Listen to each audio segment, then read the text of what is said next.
Boa noite, queridos. Às vezes, um pouco cansados, quem sabe tristes, ainda mais nesse dia frio, né? Geralmente, o inverno ele traz para nós um pouco dessa questão dos dias cinzas, os dias nublados da alma, quem sabe. Um pouco preocupados, às vezes, com os problemas do nosso dia a dia. A gente chega aqui até hoje, nesse momento, procurando um pouco por esperança, procurando um pouco por alguém que possa nos ajudar. E tem dias que a gente não encontra solução para os nossos problemas. Tem dias que a gente se sente sozinho, sem ninguém que vá nos defender. E é com esse sentimento inicial que eu peço agora que você abra sua Bíblia comigo no livro de Hebreus. Livro de Hebreus. Este livro inspirado por homens, inspirado por Deus, escrito por homens, para o nosso ensino. Hebreus capítulo 2, versículos do 5 em diante. Peço para que você mantenha comigo a sua Bíblia aberta durante todo o sermão, para que a gente possa ir acompanhando versículo por versículo. O mundialmente famoso psicanalista Freud, ele escreveu um livro muitos anos atrás, chamado O Futuro de uma Ilusão.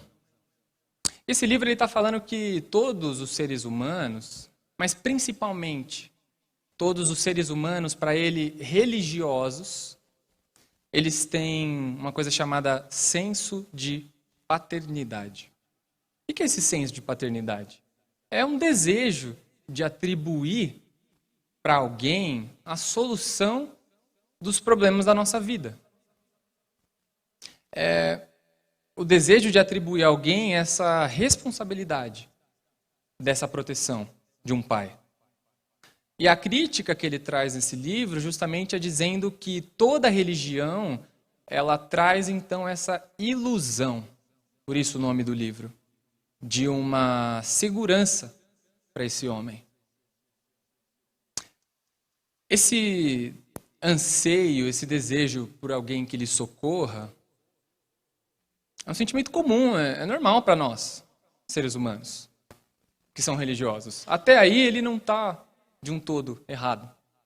Só que o que ele não esperava é que mesmo fora da religião, mesmo fora da igreja, todos os seres humanos eles têm essa procura pela paternidade. Não necessariamente em busca de uma figura masculina e que de fato cumpra as tarefas do lar, assim como um pai, mas dessa figura de alguém que traga para ele proteção. Não é de se espantar que hoje uma das categorias mais assistidas no cinema, um dos gêneros de filmes mais assistidos é os filmes de super-heróis. Os super-heróis, então, eles defendem a população dos perigos em que ela não é capaz de se defender sozinha. Com a sua imagem protetora, ele corresponde, então, a essa necessidade do homem de se sentir protegido por alguém que pode te ajudar. E então o super-herói ele tem esse senso de paternidade. Quer ver um outro exemplo disso? As séries de TV hoje, as mais famosas talvez, as mais assistidas, séries de programas policiais, programas de bombeiros, até de médicos. Você tem aí CSI Miami, Chicago Fire, Estação 19, Arquivo X, Criminal Minds. São todas tentativas de trazer a sensação que nós estamos seguros se tivermos pessoas como eles do nosso lado. E para surpresa de Freud, o desejo de encontrar alguém que preencha, então, esse senso de paternidade é comum não só aos homens que vão para a igreja. É comum para todos os homens, e essa especificamente é uma das provas de que todos nós fomos feitos por Deus. De que essa é uma das provas de que nós fomos feitos à sua imagem e semelhança. Isso significa dizer, nós somos parecidos com Ele. Deus colocou em nós, então, essa consciência de que todo homem ele precisa de um Salvador. Ao ouvir isso, talvez você deve estar pensando, e agora? Quem poderá nos defender?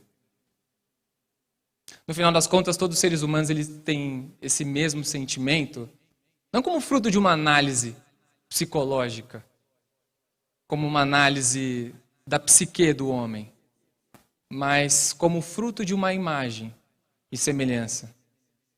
Esse, na verdade, é o desejo interno e natural do homem em busca do seu Criador. Vamos aqui, então, e pensando nisso, ler esta passagem. Eu coloquei a minha Bíblia aqui na versão NVI, trouxe, na verdade, nela. Então vamos fazer a leitura.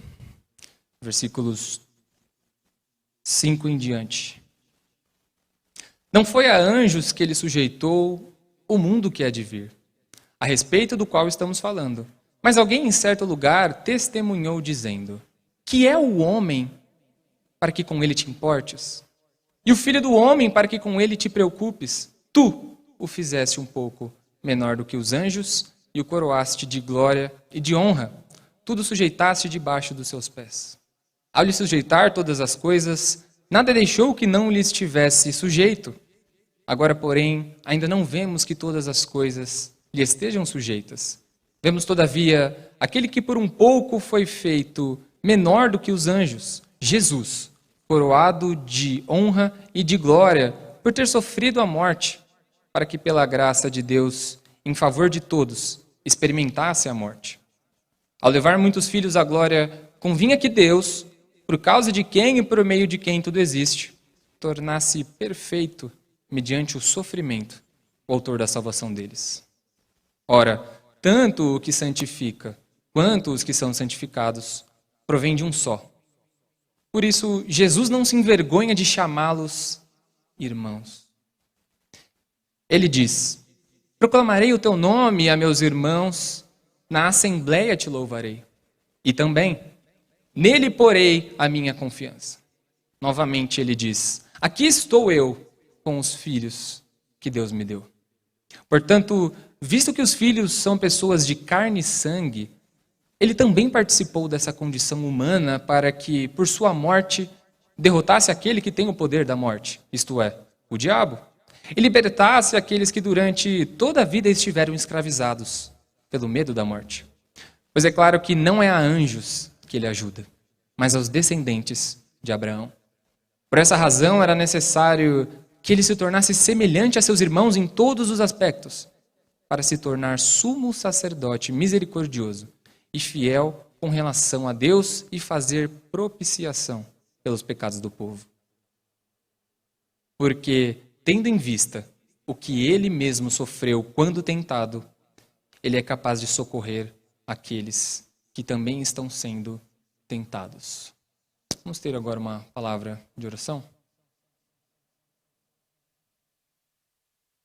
Querido Deus, muito obrigado por ter criado esse mundo e não nos ter deixado sozinhos, desamparados. Mostra para nós, sempre que vacilarem os nossos pés, que Jesus é aquele que veio para nos salvar. Tua palavra foi escrita por nós, seres humanos, inspirada por Ti, e está registrada agora em nossas mãos. E Teu Santo Espírito nos ilumine o entendimento nesse momento.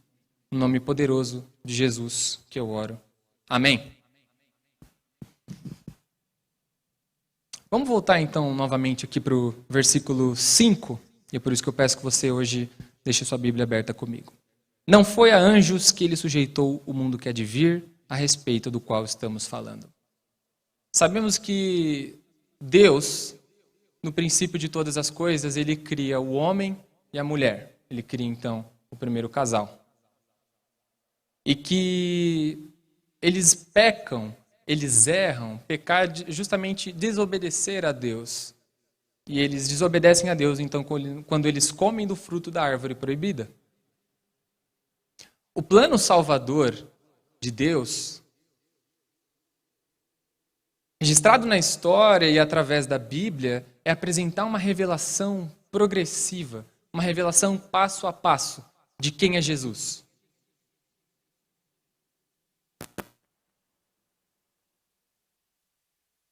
Nada é por acaso. Não há coincidência. Apenas, igual parafraseando um amigo meu, cristocedência.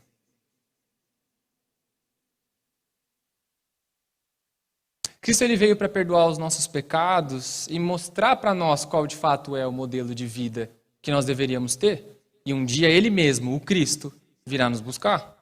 Essa glória descrita aqui no versículo 5 que a gente leu, ela não é dada a anjos. E que glória é essa? Essa glória de poder transformar o homem, essa capacidade de levar eles para o céu, de transformá-los. Essa glória não é de ninguém a não ser do próprio Cristo. Agora vamos reler o verso 7. Tu o fizeste um pouco menor do que os anjos e o coroaste de glória e de honra. Os versículos 6, 7 e 8, eles estão fazendo aqui uma referência para um salmo. O salmo, ele é um cântico, ele é uma música. Especificamente esse, ele é um salmo de Davi, escrito pelo rei Davi. E ele tem a intenção de falar nesse salmo, Davi, ele quer dizer que grande é o nosso Deus. E a sua grandeza é tanta, é tamanha, que ele criou então, nós, seres humanos, para que nós pudéssemos adorar ele. E como que a gente adora a Deus? Quando a gente cumpre o nosso papel de dominar e de cuidar da natureza, de tudo aquilo que ele nos deixou.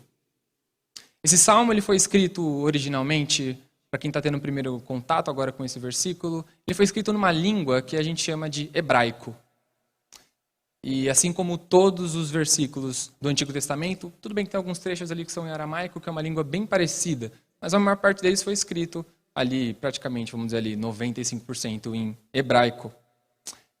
E é engraçado que a tradução aqui, que talvez corresponde melhor à ideia de Davi, é que fizeste, no entanto, por um pouco menor do que Deus.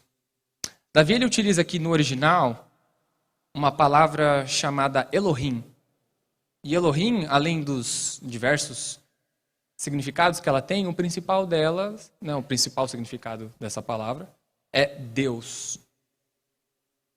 Só que essa palavra ela tem uma característica diferente, ela está no plural. Que Deus é esse que está no plural? Não são deuses. Davi aqui ele não está falando de qualquer Deus. Ele está falando daquele que ao mesmo tempo é Pai, é Filho e Espírito Santo. Davi ele utiliza essa palavra no original, talvez fazendo uma menção, uma possível menção ao Pentateuco. Os 5 primeiros livros da Bíblia. E mais especificamente para Gênesis. Para Gênesis no capítulo 1, verso 26, que nós lemos hoje de manhã, que é quando Deus ele fala, façamos ao homem a nossa imagem e semelhança. Nesse momento aqui, Deus ele não estava, preste bem atenção, ele não estava falando sozinho, ele estava falando consigo mesmo. Ele era um diálogo do Pai com o Filho e o Espírito Santo. Mas tá bom, eu falei que essa palavra ela pode ter outras traduções. E quais são essas outras traduções? Essa palavra ela pode ser traduzida como deuses, dependendo do contexto, já que é uma palavra que está no plural.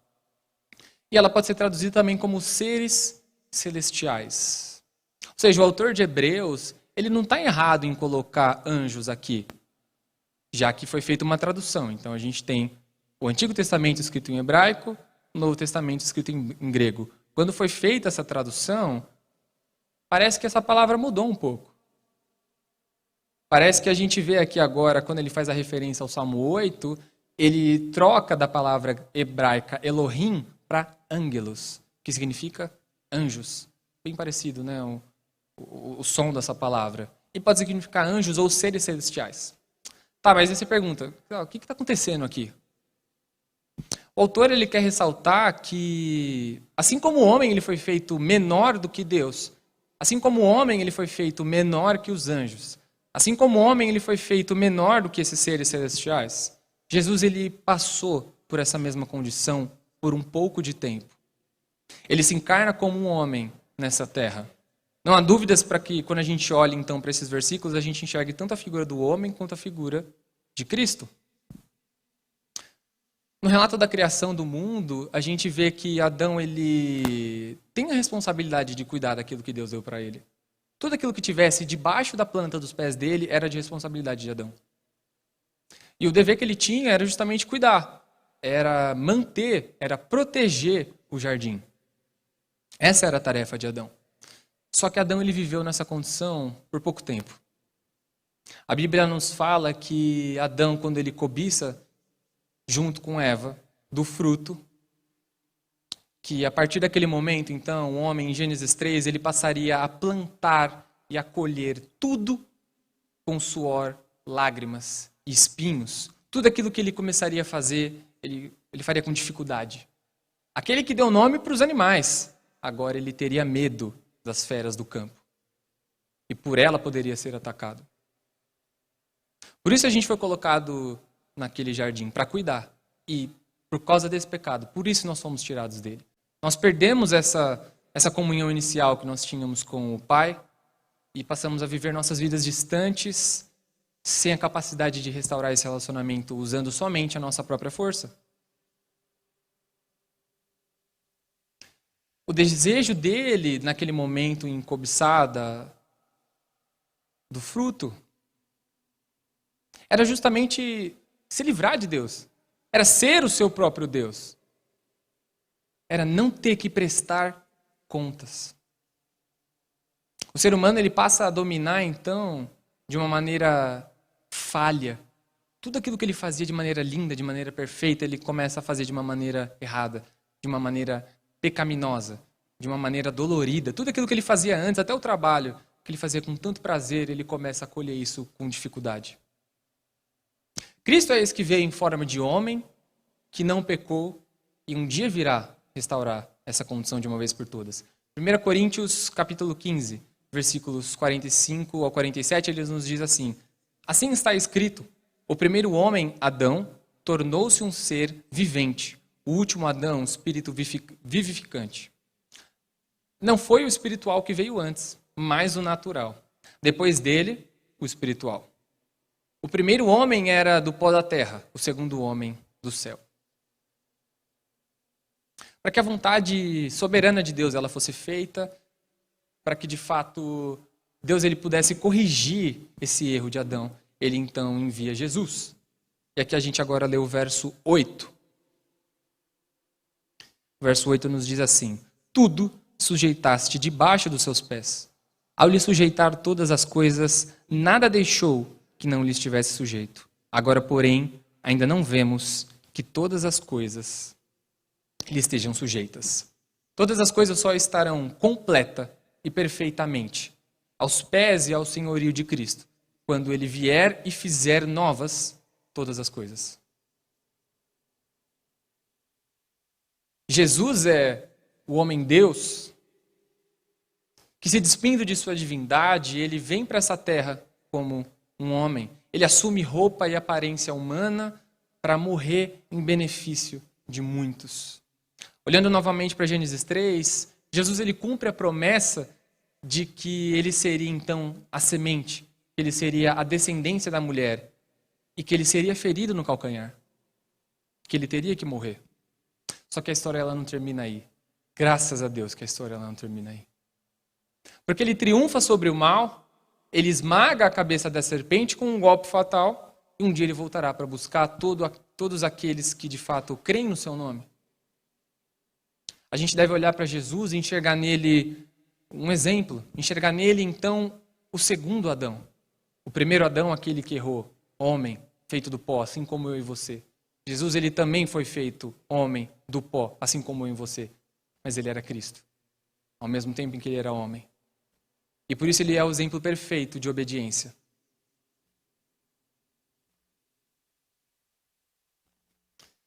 Quando você pensa numa criança obediente, eu acho que, na verdade, eu tinha que mudar até um pouco da pergunta. Quando você pensa numa criança desobediente, quem vem à sua cabeça? Acho que é mais fácil, né? Eu sei que tem muitos irmãos aqui que me conhecem desde criança. Não tem problema se você pensou em mim, tá? Não tem nenhum problema, tá tudo bem. A Bíblia ela fala para nós, no relato, de que desde criança Jesus ele sempre obedeceu à vontade do Pai. E que ele cumpriu então rigorosamente essas exigências. Ele viveu uma vida perfeita. E agora eu quero ler com vocês o verso 10. Ao levar muitos filhos à glória, convinha que Deus, por causa de quem, e por meio de quem tudo existe, tornasse perfeito, mediante o sofrimento, o autor da salvação deles. O Antigo Testamento, ele traz para nós diversas passagens em que os sacerdotes eles precisavam fazer algum tipo de sacrifício para que, de fato, o pecado do povo pudesse ser apagado. E a ira de Deus, então, reduzida. Que a ira de Deus pudesse ser aplacada ali naquele momento. Diversos animais eles foram sacrificados para pagar pelos erros do povo. Só que Jesus ele morre naquela cruz como um sacrifício perfeito. A gente não precisa mais oferecer nenhum tipo de sacrifício, porque Cristo é suficiente. Porque só Ele pode limpar a nossa vida de uma vez por todas. Versículo 11. Ora, tanto o que santifica quanto os que são santificados provém de um só. Por isso, Jesus não se envergonha de chamá-los irmãos. Eu fiquei pensando sobre essa afirmação. Jesus ele não se envergonha de nos chamar de irmãos. Esse verso ele está afirmando para nós dois sentidos. E esses dois sentidos eles se completam. Esse que santifica, que o texto está falando, é justamente o próprio Cristo. Esses que são santificados, somos nós. Tanto Jesus como nós seres humanos fomos feitos filhos de Adão e Eva. Somos descendentes do homem. Só que é só através de Jesus que a gente pode ser chamado filhos de Deus e portanto, seus irmãos. E ele não se envergonha de nos chamar de irmãos. Cristo, por sua morte na cruz, ele é a maior expressão de amor que existe. Por isso, Jesus ele não se envergonha de nos chamar de irmãos. Afinal, nós somos membros de uma família, e família essa não descendente de sangue judeu, mas família essa descendente da fé de Abraão, nosso antepassado.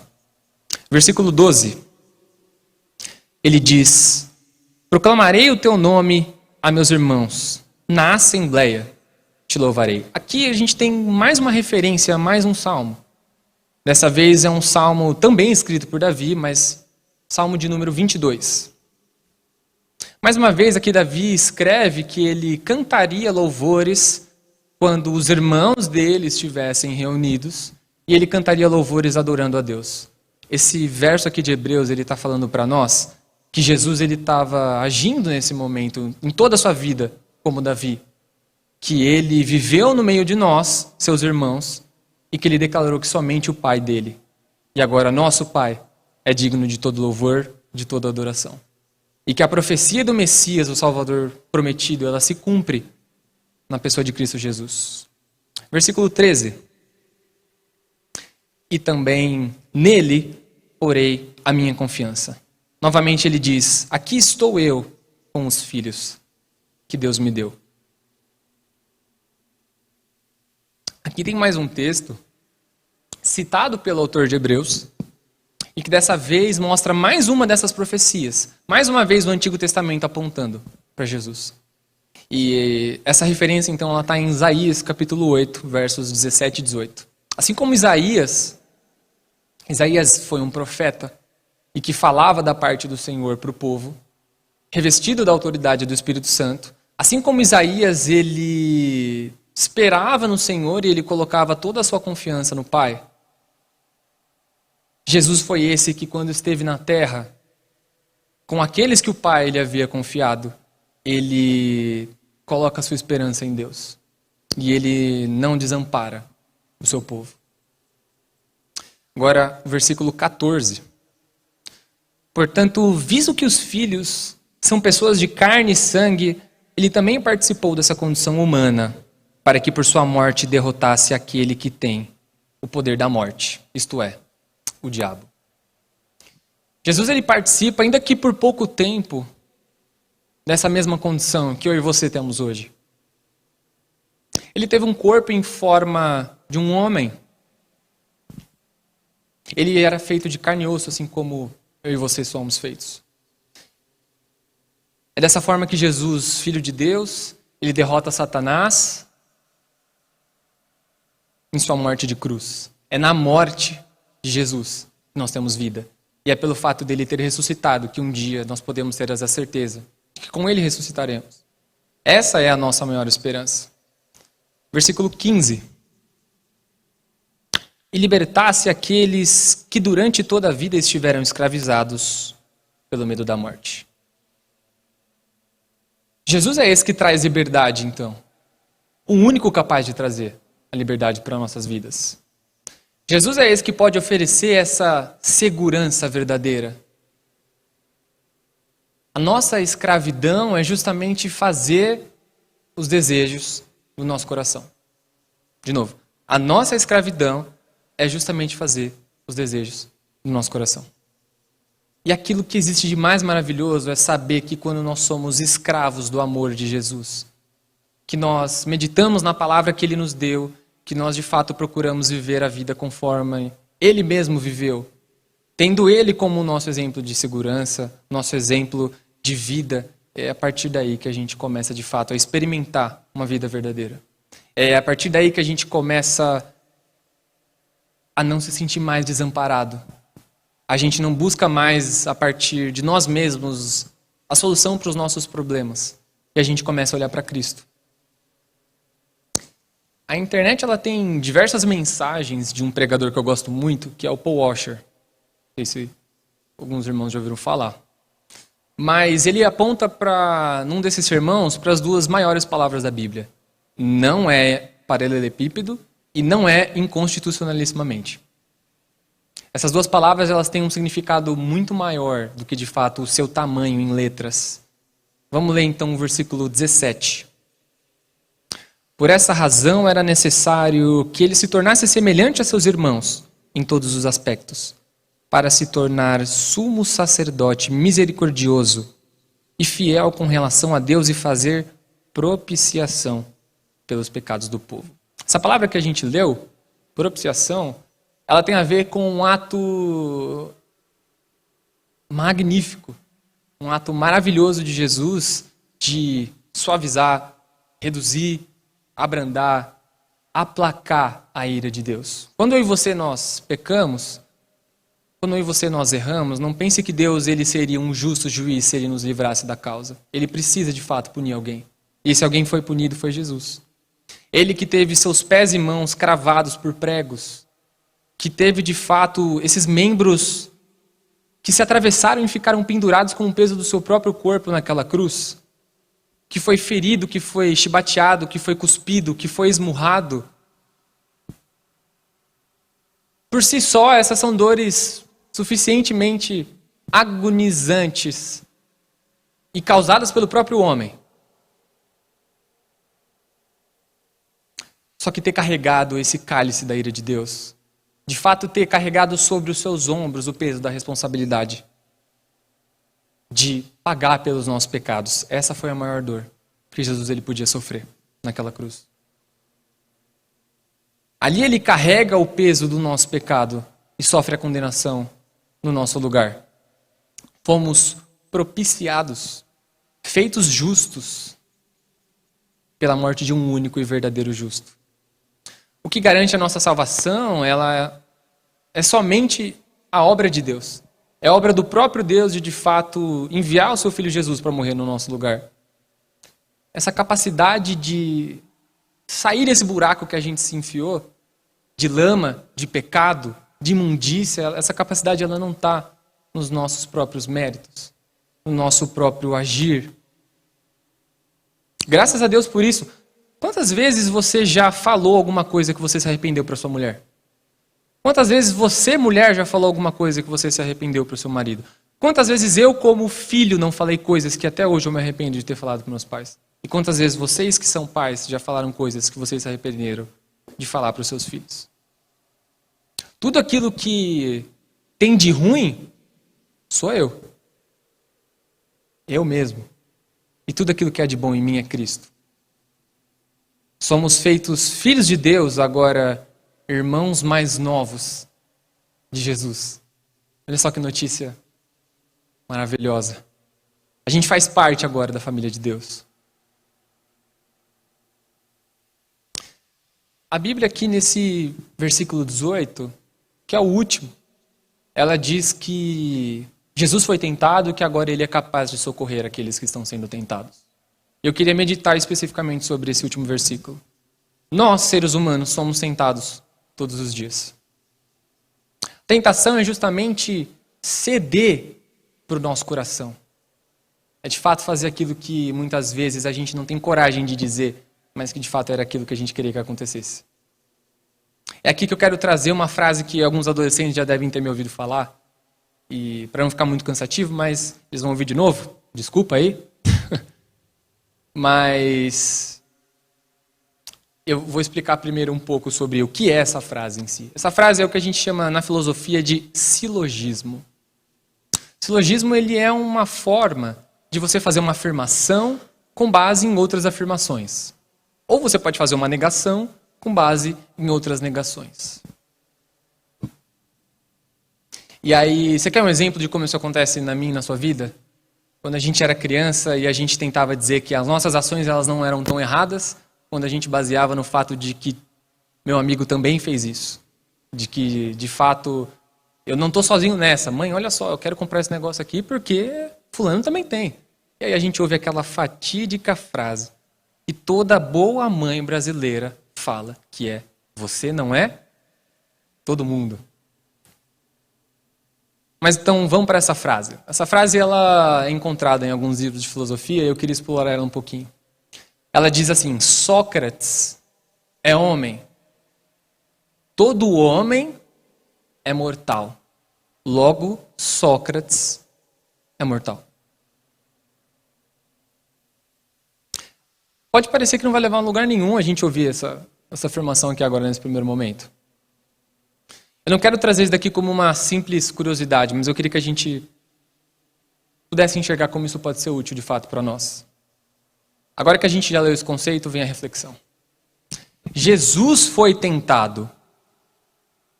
A Bíblia nos fala que Jesus foi tentado. A Bíblia nos fala que Jesus não pecou. Logo, tentação não é pecado. Eu sei que agora pode parecer que eu estou falando alguma coisa muito diferente daquilo que você já talvez tenha ouvido antes. E que pode até parecer algum tipo de heresia. Eu sei, a linha entre ser tentado e não pecar é uma linha extremamente tênue. É muito difícil se manter nesse meio do caminho. Entre ser tentado e não pecar. Mas teve um que foi tentado e não pecou. E esse que pode nos socorrer. Existem coisas que não são tão complexas quando a gente olha para o conceito daquilo que é certo e daquilo que é errado. Se eu dissesse para você, roubar é errado. Está na lei de Moisés. Está lá nos 10 mandamentos. A base para isso está aqui, ó, na Bíblia. Só que não depende de quem rouba. O ato em si é errado.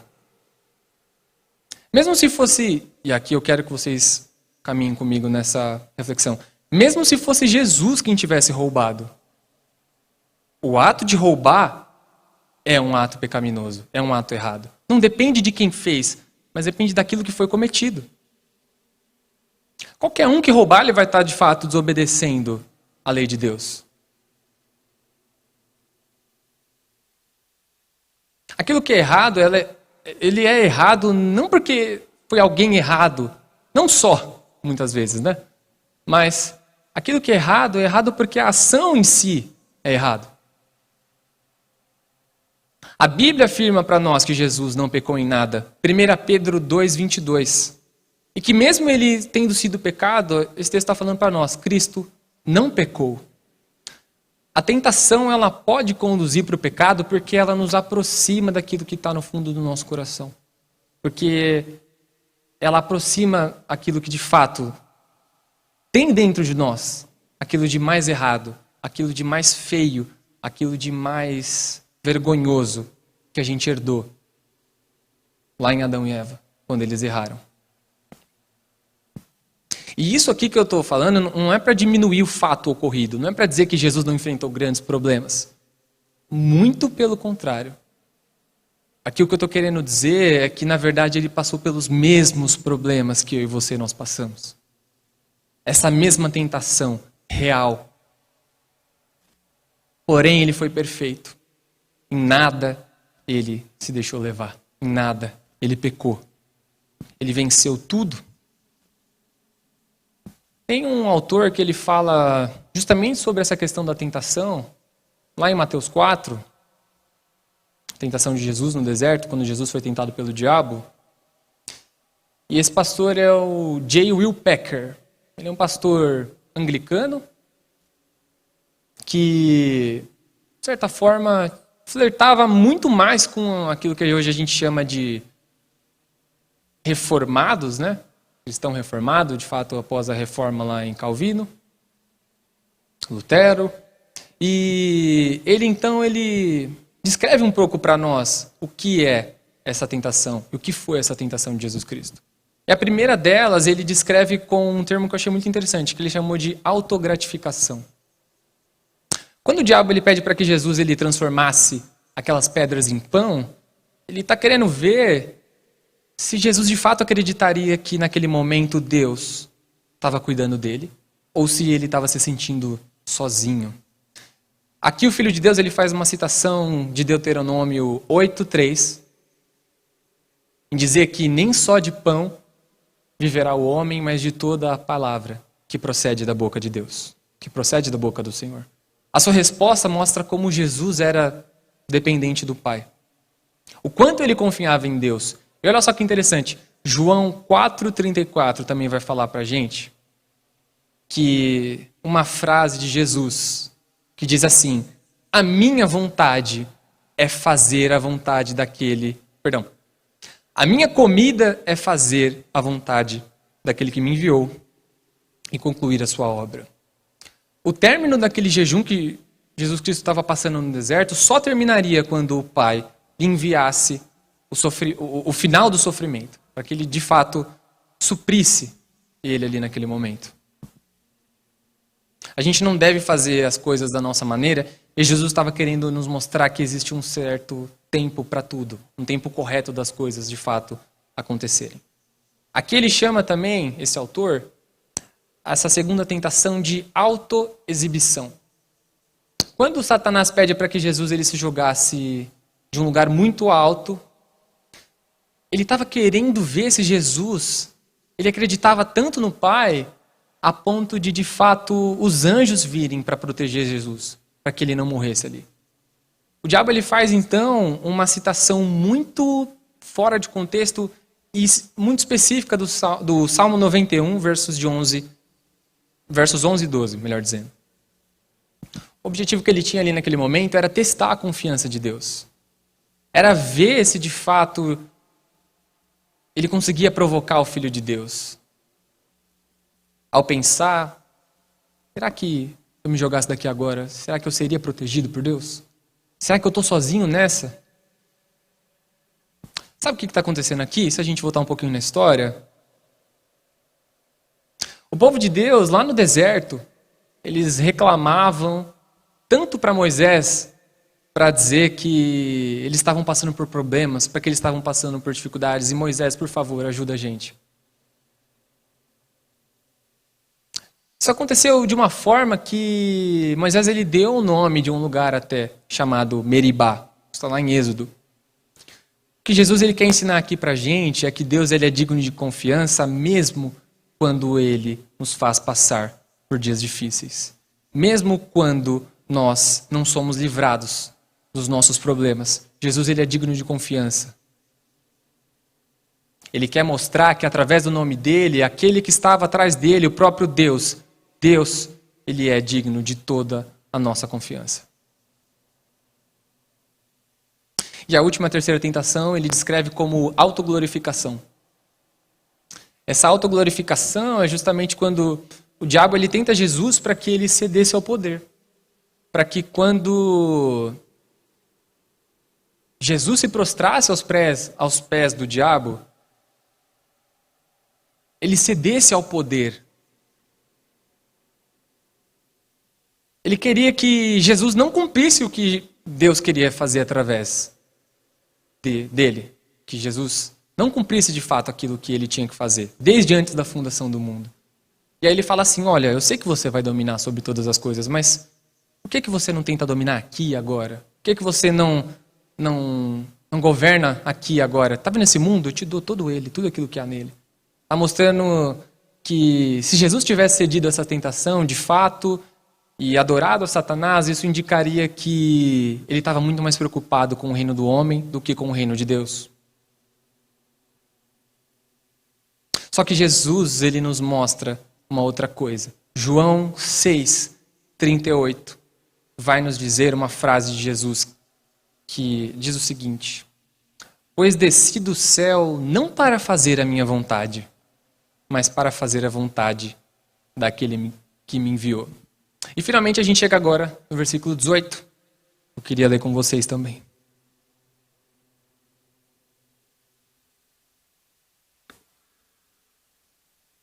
O versículo 18 diz o seguinte: porque tendo em vista o que ele mesmo sofreu quando tentado, ele é capaz de socorrer aqueles que também estão sendo tentados. Na sua natureza humana, quando Jesus ele vem para essa terra, ele sente fome, ele fica cansado, ele se banha, pessoa normal. Jesus, quando ele foi tentado pelo diabo, depois de passar 40 dias no deserto, ele tem uma diferença muito grande da nossa quando nós somos tentados e muitas vezes nós não vencemos. Ele venceu tudo. E por isso ele é capaz de ajudar aqueles que clamarem pelo seu nome. Aqui a palavra socorro, no grego, ela na verdade é uma junção de duas outras palavras. Essa palavra, no grego, é a última palavra do texto, que diz assim, boetesai, que significa de fato socorrer. E boé e tessai são duas palavras que são juntadas em uma só. Boé é justamente gritar. E tessai é correr. O sentido completo é quase como se fosse uma frase. Jesus é aquele que socorre o aflito. É aquele que corre quando ele ouve o nosso grito. Quando nós estamos desesperados, quando nós estamos passando por problemas. Mateus capítulo 4 é esse texto que fala sobre a tentação de Jesus no deserto.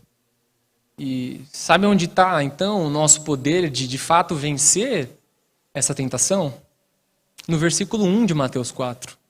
Que diz que Jesus ele foi levado pelo Espírito ao deserto. Sabe como eu e você a gente pode vencer as nossas tentações? Se a gente for guiado, que é o termo que a NVT, uma tradução da Bíblia, utiliza. Se a gente for guiado, se a gente for conduzido pelo Espírito Santo. Tá, e como então nós somos conduzidos pelo Espírito Santo? Através de uma única palavra com um sentido imenso. Relacionamento. Relacionamento é contato diário. Relacionamento é frequência. Relacionamento é tempo dedicado. A gente só conhece a Deus e aquilo que Ele quer de nós quando de fato a gente se relaciona com Ele. Quando de fato a gente lê a nossa Bíblia. Quando a gente de fato procura ler na Bíblia e enxergar aquilo que a gente tem que fazer. E olhar para Cristo e enxergar nele o nosso Salvador. Quando a gente ora, essa é uma maneira de também, de fato, estar em relacionamento com o Pai. A nossa Bíblia fechada, ela é como qualquer outro livro. Não tem poder nenhum.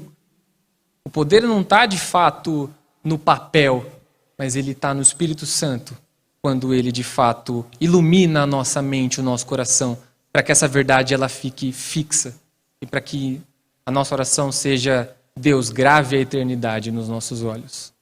Um professor amigo meu, muito querido, o pastor Romualdo, ele deu algumas aulas para a gente sobre espiritualidade.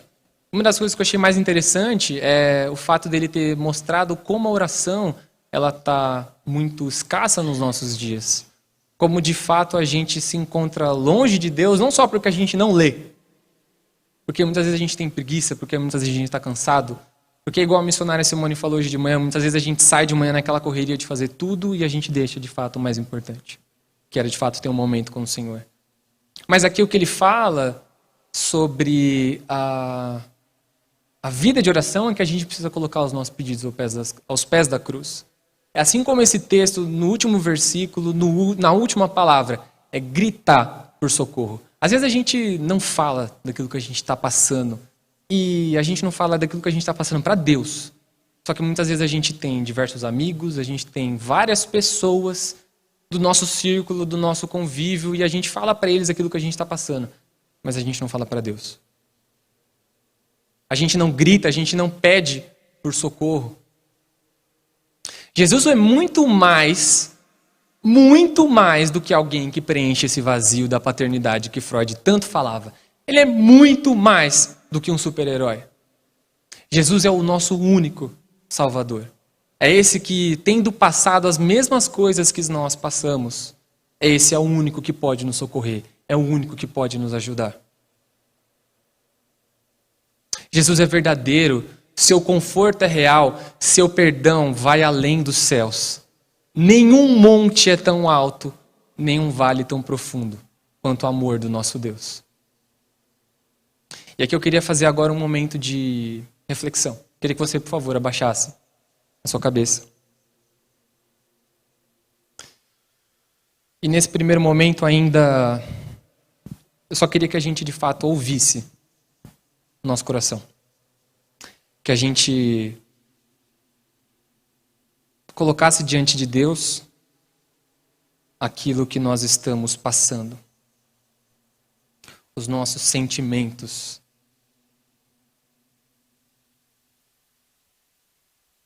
Ainda com as nossas cabeças abaixadas, eu quero que a gente medite agora neste último versículo, que diz assim: porque tendo em vista o que ele mesmo sofreu quando tentado, ele é capaz de socorrer aqueles que também estão sendo tentados.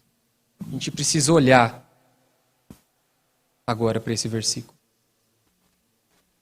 Vamos olhar para as nossas vidas e ver o quanto muitas vezes nós estamos distantes, muitas vezes nós não estamos pedindo esse socorro para o Senhor, para que a gente possa gritar por ajuda, porque só Ele é capaz de socorrer aqueles que também estão sendo tentados, que estão passando por problemas, que estão passando por dificuldades. Porque tendo em vista o que Ele mesmo sofreu quando tentado, Ele é capaz de socorrer aqueles que também estão sendo tentados.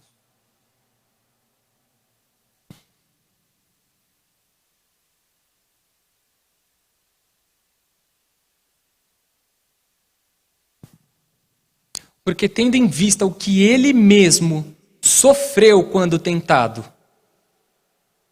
Ele é capaz de socorrer aqueles que também estão sendo tentados. Querido Deus, querido Pai,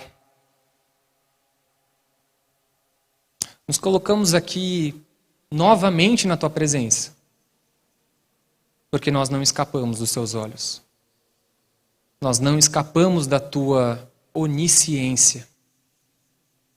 O Senhor, Ele pode ouvir todas essas orações. O Senhor pode ouvir tudo isso,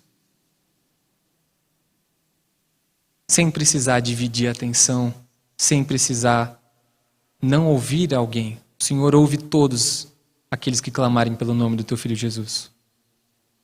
O Senhor é capaz. Senhor, ouve agora essa nossa oração, esse nosso grito por socorro, por dizer que a gente não consegue sozinho. Esse grito por dizer que muitas vezes nós espelhamos a nossa vida em super-heróis, que nós muitas vezes espelhamos a nossa vida nesses homens e mulheres que a gente vê na televisão. A gente às vezes enxerga eles como exemplos, mas a gente tem deixado de enxergar o Teu Filho Jesus. O exemplo verdadeiro de obediência. O exemplo verdadeiro daquele que é capaz de nos socorrer. Porque tendo em vista que o Senhor mesmo foi tentado, o Senhor é capaz de nos socorrer, Jesus. Nós te pedimos por isso. Nos socorra. Não nos deixe sozinhos, Pai. Muitas vezes os nossos corações aqui nessa noite se colocam pensando sobre aquilo que a gente tem que fazer na nossa semana, porque parece que a gente não dá conta. Que a gente não dá conta mesmo. Sozinhos nós não conseguimos, mas nós estamos aqui te pedindo. Por favor, Senhor, nos ajude. Por favor, limpa o nosso coração. Cura o nosso coração. Por favor, nos faça olhar para Jesus, o Teu Filho, e enxergar nele a resposta para os nossos problemas. para que a gente não fique ansioso por coisa alguma, para que de fato a gente possa entregar tudo aos teus pés. Colocar todas as nossas dificuldades, todos os nossos problemas aos pés daquela cruz. Mas não daquela cruz que agora nós sabemos, Pai, que está vazia. Aquela cruz que de fato representa que o Senhor já subiu e que um dia o Senhor vai voltar para nos buscar. Pai, por favor, nos ajude, porque nós precisamos de Ti mais e mais, e a cada dia a gente vê a nossa dependência. Nos ajuda a orar, nos ajuda a pedir, nos ajuda a clamar de maneira verdadeira. Nós sabemos que nós não sabemos pedir e por isso o Teu Espírito Santo nos ajuda também, Pai. Então nós te clamamos, por favor. Espírito Santo, sonde os nossos corações. Leve até Jesus, então, por favor, toda essa nossa dor, todo esse nosso sofrimento, para que Deus ouça essa nossa oração e nos conceda graça e nos ajude a passar por esses problemas e por essas dificuldades. Em nome daquele que era, que é e que há de vir. Amém. Deus envia seu Filho unigênito em forma de homem e que agora passa a ser o primogênito, não mais o único filho, mas o primeiro dentre muitos irmãos, ensinando para nós como que a gente vive em santidade e nos ajuda quando a gente grita por socorro. Amém?